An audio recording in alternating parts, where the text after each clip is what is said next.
Welcome, friends.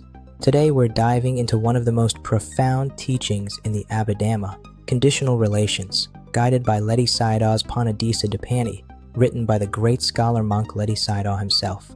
This manual summarizes the Pana, the final book of the Abhidhamma Pitaka, which meticulously explains how everything in our experience arises due to specific conditions and ceases when they dissolve.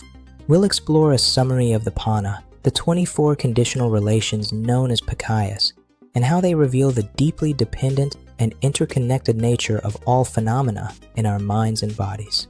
The Pana is incredibly vast, spanning thousands of pages in the Pali Canon, and is often revered as the great book of conditional relations for its comprehensive depth. Its central message is simple yet profound. Nothing exists independently at all. Every mental and physical phenomenon arises because of multiple conditions and inevitably passes away when those conditions cease to operate. The Patana maps these intricate relationships in exhaustive detail, showing precisely how consciousness, accompanying mental factors and material phenomena constantly interact and support one another. Ledi Sayadaw's Patanudesa Dipani beautifully condenses this vast knowledge into a practical, accessible manual, allowing practitioners to grasp the essentials without being overwhelmed by excessive complexity.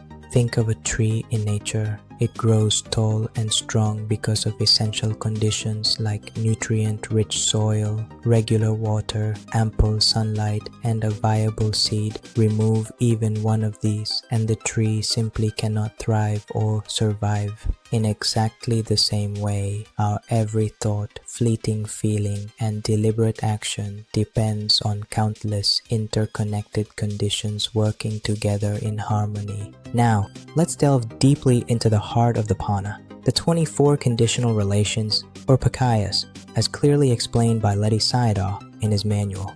These 24 relations masterfully illustrate the intricate web of interdependence that governs all experiences in samsara.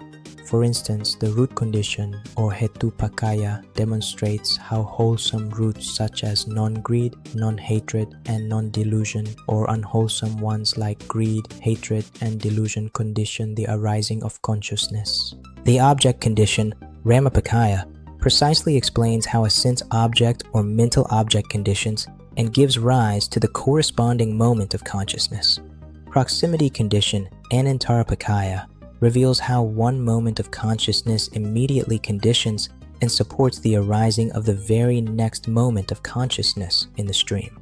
Repetition condition, Asevana Pakaya, shows how repeated engagement with an experience strengthens and conditions the intensity of the subsequent moment of consciousness. Kama condition, Kama Pakaya, illustrates how our past volitional actions or karma inevitably condition the arising of present results in mind and matter. Result condition, Vipaka Pachaya, explains how these karmic results in turn condition and support further mental states and processes in the continuum.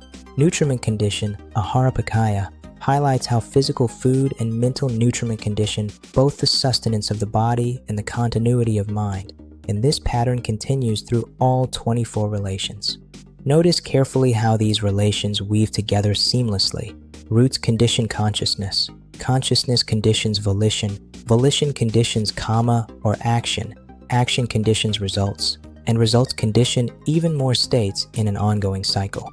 It's truly a complex, multifaceted web of conditions, not merely a simple, linear, straight line of cause and effect. Don't worry at all about trying to memorize all 24 conditional relations right now. Instead, just listen attentively for the recurring pattern. Everything in experience depends on something else preceding it. This is the key practical takeaway from the 24 conditional relations. They clearly show us that absolutely nothing stands alone or arises by itself in isolation. Your anger today might be conditioned by a lingering memory from the past, a harsh word someone spoke earlier, your current tired physical state, or even the heavy food you ate recently. In contrast, your joy might be conditioned by an act of kindness you received, a moment of mindfulness you practiced, or the presence of wholesome roots like generosity and compassion. When we truly see this principle clearly in our own lives, we stop blaming ourselves or others in overly simplistic ways, realizing instead that all phenomena arise strictly dependent on their specific causes and conditions. And precisely because they depend entirely on causes and conditions, these phenomena can and do change when we wisely intervene. This very understanding opens the doorway to genuine freedom from suffering. Think of a long line of dominoes. One falls and inevitably knocks over the next, creating a chain reaction. But if you carefully remove a single domino from the sequence, the entire chain stops right there.